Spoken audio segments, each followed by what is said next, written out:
Gente, a gente pensou hoje estudar a passagem da figueira, né, que está em Marcos, capítulo 11, versículo 12. Hoje nós vamos estudar do 12 até o 14 apenas, né? Então, seria bom que a gente fizesse uma leitura do texto. Então eu vou fazer a leitura. Você faz a leitura? Isso. Então a figueira estéril. Capítulo 11, versículo 12. No dia seguinte, ao saírem de Betânia, teve fome. E, vendo de longe uma figueira com folhas, foi ver se encontraria algo nela. Dirigindo-se a ela, nada encontrou senão folhas, pois não era tempo de figos. Em resposta, disse a ela: Nunca mais ninguém coma fruto de ti. Os discípulos ouviram isso. Vamos contextualizar, então, essa passagem. Eu acho que é importante contextualizar, até para a gente entender que época que é essa aqui da figueira, né? Se é época de figo, de folha, o que está falando, né? O texto anterior do capítulo 11 é da entrada triunfal de Jesus em Jerusalém, né? E é exatamente a entrada que antecede a Páscoa. Então, seguramente, nós estamos no mês de abril. Esse mês de abril, temos aí uma peculiaridade dos figos, né? Não sei se você trouxe alguma coisa, Xaxá, parece que você tinha... Eu estava pesquisando, a gente realmente viu que a entrada triunfal se deu num domingo, né? E era realmente mês de abril, é o que consta essa entrada triunfal de Jesus. Nessa época, o figo florescia, mas só frutificaria em junho. E isso tem um detalhe, só frutificaria após a folhagem estar completa. Então, domingo, Jesus entra em Jerusalém. Na segunda, é o dia que ele encontra com a figueira, voltando de Betânia. Interessante, porque tem uma referência aqui na Bíblia do Peregrino, do Alonso Shekel, em que ele fala exatamente isso, né? Que é essa época de abril, você tem as bêberas ou primícias do figo, que é aquele frutinho pequenininho, aí a figueira floresce, floresce no sentido de dar folha, depois que ela dá o figo. E parece que você tinha pesquisado alguma coisa na Embrapa, né? Flávio, uma informação sobre isso, mais precisa, né? Eu vi alguma coisa nesse sentido, que a figueira, nessa época, o comum dela é não ter folhas ainda, nesse período em que surgem as bêberas. Por isso é que aquela figueira chamou a atenção de Jesus, porque era uma figueira um pouco adiantada, que estava fora daquela média. Então a gente tem que imaginar Jesus, quando estava nesse caminho, ali entre Betânia e Jerusalém, aquela paisagem repleta de figueiras e também de videiras, que elas eram plantadas juntas. As figueiras, nessa época, elas estavam sem folhas. Estavam sem essa roupagem de folhas, né? Então, de repente, Jesus vê aquela figueira frondosa, com folhas, e daí ele imagina que ela teria algo. Porque se ela já tem folhas, fatalmente ela teria passado por essa fase da floração dos figos. Daí Jesus ir lá ver se encontrava algo. Examinar. Se há algo numa figueira que se destacava justamente porque ela estava diferente das demais. Ela era mais frondosa em função das folhas. Agora, o interessante disso, Flávio, isso me lembra, Xaxá, você tinha parece que separado um texto do Miqueias, né? Esse texto eu acho muito interessante, porque ele faz referência à figueira e é como se fosse assim, o Senhor falando para Miqueias, fazendo referência a uma figueira temporã, uma figueira que se adiantou, que se... Está em Miqueias, capítulo 7, versículo 1, muito interessante. Como você falou, como se fosse o Senhor realmente falando a Miqueias, né? Ele diz assim: ai de mim, porque estou como quando são colhidas as frutas do verão, como os rabiscos da vidima. Não há cacho de uvas para comer, nem figos temporãos que a minha alma desejou. Nossa, esse aí é médium mesmo. Captou.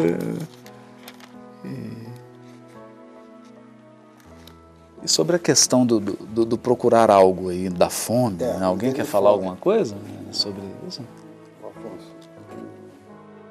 Nós estamos pensando, dentro do texto, no momento em que, no dia seguinte, na segunda-feira, Xaxá já lembrou aqui, ao sair de Betânia, e lembrando que Jesus hospedava sempre na casa de Marta e Maria e Lázaro. E, naturalmente, Marta, tão diligente com o trato da alimentação, do cuidado da casa, não deixaria sair sem um desjejum, sem alguma refeição. Então, nos chamou a atenção quando apresenta a fome. Que tipo de fome que é esta? Porque nós poderíamos, num primeiro momento, pensar que era uma fome biológica, né? E temos aprendido, por exemplo, no livro Nosso Lar, no capítulo 18, quando a dona Laura está conversando com o André Luiz e o instrui, ela define nas suas apresentações lá o amor como alimento da alma. Então nós podemos pensar simbolicamente, extrapolando um pouco o texto literal, buscando entendimento, que esta fome que apresenta, e justamente dentro do contexto de uma figueira que estava um pouco adiantada, estava além, algo mais que pudesse nutrir a própria alma. E este algo nós achamos que seja o amor, porque essa figueira já poderia oferecer esse algo a priori, pelo menos naquilo que tinha É interessante porque acho que o Flávio achou uma referência sobre esse alimento aí, né? É interessante porque a gente começa a refletir. Por que Jesus foi à figueira? O primeiro ponto é porque ela era frondosa. O outro ponto é porque ele tinha fome. Aí a gente imagina as palavras que estão associadas à fome. A gente imagina comida e alimento. É o que a gente procura quando a gente está com fome. Aí eu fui pegar uma concordância bíblica e verificar essas palavras. Alimento, fome, comida, para ver o que encontrava. E relacionado a alimento e comida, às vezes varia de uma tradução para outra, eu encontrei aquela passagem que está em João, no capítulo 4. É interessante a gente ler do versículo 30 ao versículo 34, mas a resposta vai estar no 34. Então, nesse contexto, João vai dizer: eles saíram da cidade e foram ter com ele. Enquanto isso, os discípulos insistiam com ele: Rabi, come. Mas ele lhes disse: eu tenho para comer um alimento que vós não conheceis. Nisso os discípulos disseram entre si: alguém lhe teria dado de comer? Jesus lhe disse: o meu alimento é fazer a vontade daquele que me enviou e realizar a sua obra. Então por aqui a gente tem uma pista de que Jesus, quando ele estava com fome, ele buscava um tipo de alimento específico, ou seja, fazer a vontade daquele que o enviou e realizar a sua obra. Que coisa! Agora, se a fome dele é da obra divina, o que ele buscava nessa figueira, né? Aí nos remete a uma coisa curiosa, porque eu acho interessante você ter pegado uma chave bíblica, né? Que às vezes as pessoas vão interpretar o Evangelho e começa a trazer muita opinião pessoal para o estudo do Evangelho, sem fazer as conexões que já estão no próprio texto bíblico, né? Porque o importante no estudo desse é fazer as conexões que já estão no texto bíblico, é deixar o texto falar. E a gente interferir o mínimo possível. Então, quando você busca isso aí, o alimento, a fome, eu deixo de ficar tentando imaginar o que é fome, o que é alimento, e vou no texto bíblico. Então, a fome aí para Jesus não é fome de comer algo material, né? É uma fome de buscar a realização da obra divina. E aí isso é curioso, porque parece que o Saulo encontrou uns textos falando sobre o que representa a figueira no Velho Testamento. Porque aí se a gente pega esse símbolo, o que é a figueira no Velho Testamento? Será que essa figueira está cumprindo a vontade de Deus, que é a comida que Jesus se alimenta?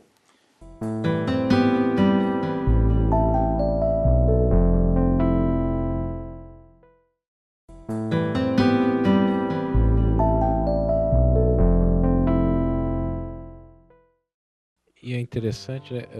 Eu estava comentando, a gente pegou um texto que está em Oséias, mas especificamente em Oséias 9:10, em que ele diz assim: achei a Israel com uvas no deserto, vi a vossos pais como a fruta temporã da figueira no seu princípio, mas eles foram para Baal Peor e se consagraram a essa vergonha e se tornaram abomináveis como aquilo que amaram. Ou seja, nesse texto Oséias está dizendo que a figueira aí são os próprios, é o movimento israelita, é Israel, que vem primeiro, que traz aquela proposta e que se apresenta já tendo alguma bagagem, mas que depois falha, que depois cai, que não consegue oferecer os frutos. E a questão do fruto é interessante porque João Batista, quando está no deserto, ele pergunta, né? Produzir frutos dignos de arrependimento. E no Sermão do Monte, quando Jesus diz uma das bem-aventuranças, é bem-aventurados aqueles que têm fome e sede de justiça, porque serão saciados. A gente às vezes entende essa questão como sendo a justiça, a vingança, o ser reparado. Na verdade, a justiça aí é a qualidade do justo. Se ser justo, como o Flávio comentou, né? Se buscar essa justiça, para mim, é tão necessário que pode se equiparar à necessidade fisiológica, se eu sinto isso, então você vai ser saciado. Que, aliás, é interessante você ter associado a figueira também, esse texto de José, que é o próprio profeta que está associando Israel. A gente tem que voltar um pouco antes na eleição de Israel, ou seja, Israel recebeu um encargo. O encargo de ser o primogênito, de ser aquele filho mais velho que guiaria as outras comunidades humanas no conhecimento da lei divina. Então, toda eleição, toda prerrogativa que é dada a alguém pela espiritualidade superior implica numa responsabilidade de apresentar um resultado depois de receber a prerrogativa. O que o próprio profeta Oséias está se questionando na sua época é se o seu povo, que recebeu a prerrogativa da revelação e de orientar os demais, estava produzindo fruto. Não é? E curioso que todas as referências dos profetas falam de temporão, né? E sempre comparando o homem a uma árvore, o ser humano a uma árvore, conhece a árvore pelo seu fruto, etc. Aí eu achei aqui em Salmo 1, que fala do bem-aventurado varão que não anda segundo o conselho dos ímpios, nem se detém no caminho dos pecadores, nem se assenta na roda dos escarnecedores. Antes, ele tem seu prazer na lei do Senhor, e na sua lei medita de dia e de noite. Ele será como a árvore plantada junto a ribeiros de águas, a qual dá o seu fruto na estação própria, e cujas folhas não caem, e tudo quanto fizer prosperará. Quer dizer, uma árvore frondosa que dá fruto. Né? E essa aqui não... Ela aparentava, mas ela não aparentava. Comenta essa passagem, e Kardec fala textualmente, né, que a figueira, né, que essa figueira é semelhante ao símbolo de... Deixa eu pegar aqui. A figueira seca é o símbolo das pessoas que apenas aparentam bem, mas na realidade não produzem nada de bom. É também o símbolo de todas as pessoas que podem ser úteis e não são. O próprio Kardec, no capítulo 19, item 9, ele faz essa interpretação. Do Evangelho segundo o Espiritismo, né? Do Evangelho segundo o Espiritismo. Você tinha separado algo, Afonso? Dentro daquela continuidade da ideia que nós começamos a trazer, Israel tinha também dentro da sua expressão, que foi trabalhada aqui, a condução da fé. E o apóstolo Tiago, ele afirma que a fé sem obras, ela é morta nela mesma. Então ela tem a expressão da possibilidade, mas não consegue dar este algo que foi solicitado, que nós, buscando a referência no livro Nosso Lar, achamos que poderia referir-se ao amor, essa nutrição da alma, né? Esse alimento que faculta ao ser nutrir e encontrar plenitude em si mesmo, na relação com os outros, né? Amando a Deus acima de todas as coisas e ao próximo como a si mesmo. O Afonso, e para não parecer muito filosófico, parece que o Flávio encontrou um texto também, né, Flávio? Que fala do fruto. Tá, do fruto. Porque senão a gente fica assim, fica parecendo que é muito abstrato. E o Paulo falou especificamente o que é esse fruto. Contextualiza, você colocou que a figueira, a árvore, no caso a figueira, representa o homem, mas também representa a nação. Já é no caso. Eu achei uma referência. Primeiramente eu vou falar um pouco da nação, o que ela representa para depois falar do fruto. E para falar da nação eu vou usar um pouco Emmanuel, que ele vai nos dar um pouco do que significa o hebreu para a gente achar esse lado hebreu dentro da gente. Para a gente conseguir ver o que a gente pode mudar dentro de nós, se a gente tem algo a mudar. E olha o que ele vai dizer acerca do povo de Israel, no capítulo 7 de A Caminho da Luz. Dos espíritos degradados na terra foram os hebreus que constituíram a raça mais forte e mais homogênea, mantendo inalterados os seus caracteres através de todas as mutações. Examinando esse povo notável no seu passado longínquo, reconhecemos que, se era grande sua certeza na existência de Deus, muito grande era também o seu orgulho dentro de suas concepções de verdade e de vida. Então aqui a gente tem uma pista. Orgulho é um caractere do espírito. Aí Emmanuel, em outro trecho desse capítulo, ele diz: naturalmente somos levados a perguntar o porquê da preferência de Jesus pela árvore de Israel, a árvore de Davi. Pela árvore, a gente vê outra coisa vinculada à figueira, para levar a efeito as suas divinas lições à humanidade. Mas a própria lógica nos faz reconhecer que, de todos os povos de então, sendo Israel o mais crente, ou seja, aquele que acreditava em Deus, um Deus único, os religiosos, era também o mais necessitado, dada sua vaidade exclusivista e pretensiosa. Aí vem uma citação: muito se pedirá de quem muito haja recebido. E os israelitas haviam conquistado muito do alto em matéria de fé, sendo justo que se lhes exigisse um grau correspondente de compreensão em matéria de humildade e de amor. Agora, esse aqui é interessante, porque a palavra pretensão, a palavra pretensão, frondosa, mas estava sem fruto. Sem fruto. É o pretensioso, né? Exatamente. Ele aparenta mais do que verdadeiramente ele é. Né? Aí é que a gente vincula com aquela ideia da fome de Jesus, o que ele queria quando ele tinha fome, o tipo de alimento ele buscava, fazer a vontade do Pai, dar prosseguimento à sua obra. Fazer a vontade, Fazer ou seja, a vontade. Uma ação concreta e não aparentar. A gente viu que os judeus eram orgulhosos, esse caractere espiritual, exclusivistas, vaidosos, pretensiosos, orgulhosos, exclusivistas. Aí a gente pega o fruto. O que é fruto dentro do contexto da Bíblia? E a gente achou também, olhando a concordância bíblica, uma citação em Paulo, em Gálatas 5, versículo 22. Ele vai dizer: eis o fruto do Espírito: amor, alegria, paz, paciência, bondade, benevolência, fé, doçura, domínio de si.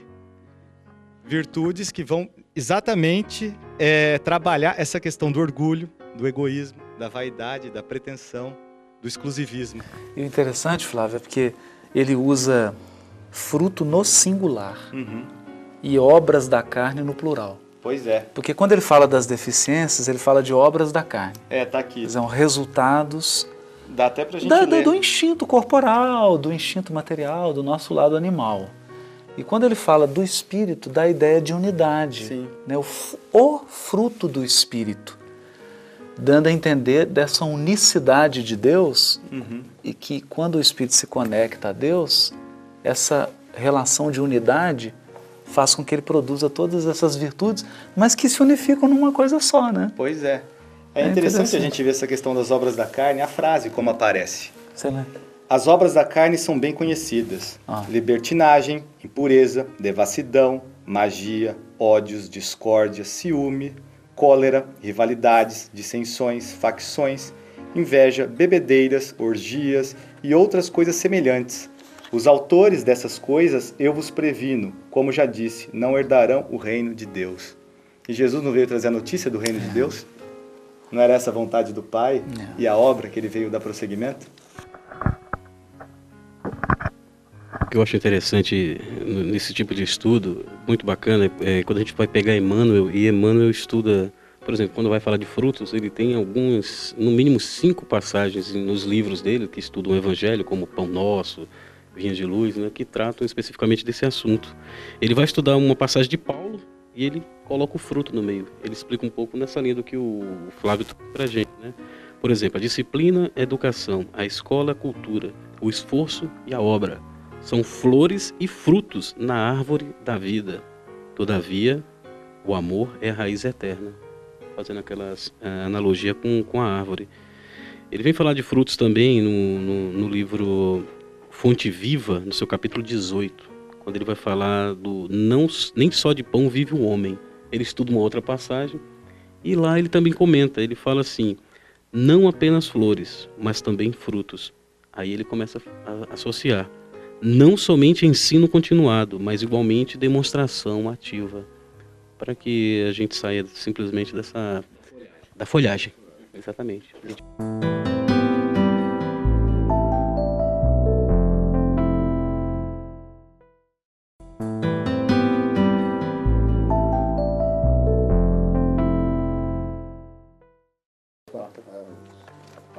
Os fariseus, né?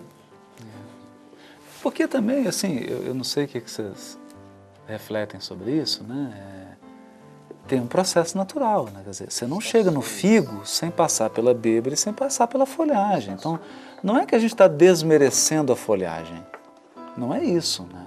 Não se está aqui desmerecendo o estudo, desmerecendo a preparação, desmerecendo nada disso. O problema é quando você estaciona nisso. Fica só na informação, fica só no ponto e não avança para a próxima fase. Eu tenho um amigo que fala... eu tinha um amigo que ele falou uma coisa assim que me impressionou muito. Ele fala assim, quando você vai lançar um foguete para o espaço, ele tem vários estágios. Então, o primeiro motor, ele leva o foguete até uma velocidade. Aí o foguete se desfaz daquele e entra um outro. Mas esse segundo motor, ele só opera na velocidade que o foguete já está. Esse motor, ele não consegue tirar do zero. O impulso do primeiro. Ele só pega a partir do primeiro. Quando vai no terceiro foguete, ele só pega a partir daquela velocidade. Ou seja, cada foguete só impulsiona a partir de um estágio. Então, o que nós estamos dizendo aqui é que existem estágios, não há problema nenhum nisso. A questão é quando você estaciona num estágio e já estudou, já conhece, já está preparado, mas já tem condição de apresentar um resultado e voluntariamente não apresenta esse resultado. Aí isso é prejudicial, porque você já está preparado, Você segue. a espiritualidade já vem para buscar algo ali, já espera encontrar algo e não encontra nada senão aparência, presunção.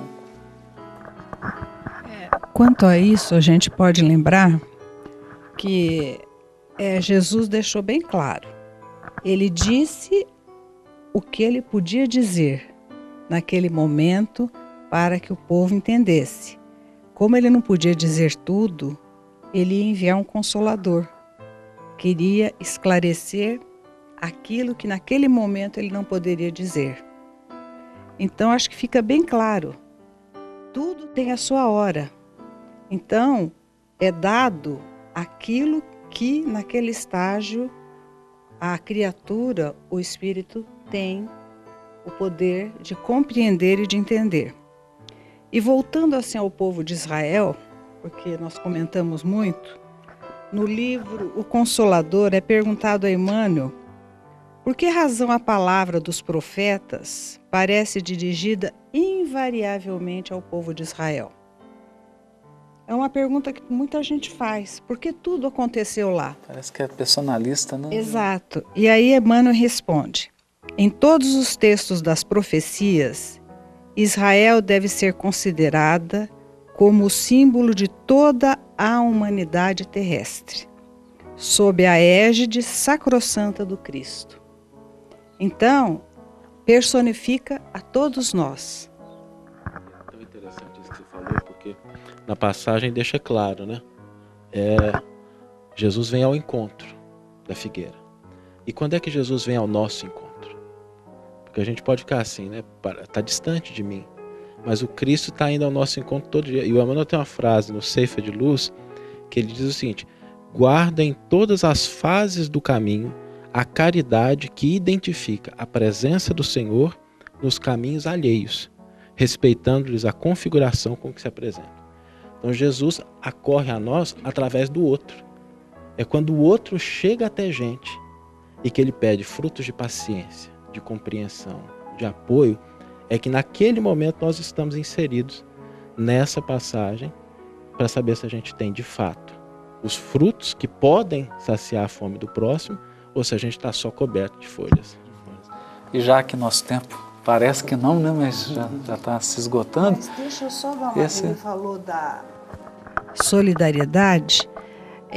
Cristo, em toda a sua trajetória, e mesmo Paulo, quando encontrou-se com o Cristo, a mensagem que ele deixou foi da lei da solidariedade.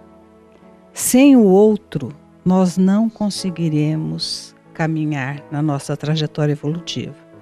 E Jesus sempre se valeu do outro, do próximo, para transmitir a sua mensagem. Ele podia fazer tudo sozinho. Ele tinha condições, mas ele se utilizava do outro, respeitava o entendimento do outro, acolhia, esclarecia, aconselhava, mas sempre estava junto com o outro para mostrar a importância da lei da solidariedade. E a Veneranda escreveu um livro só para falar sobre isso, chama-se O Caminho Oculto, editado pela Federação Espírita Brasileira, que é uma criança que queria encontrar com Jesus, né? E ele fala, então amanhã eu vou te procurar. E aí passa o dia, ele sonha de novo, e fala, você não me procurou? Eu falei, procurei. Olha, de manhã seu pai pediu para auxiliar nas atividades domésticas, você recusou.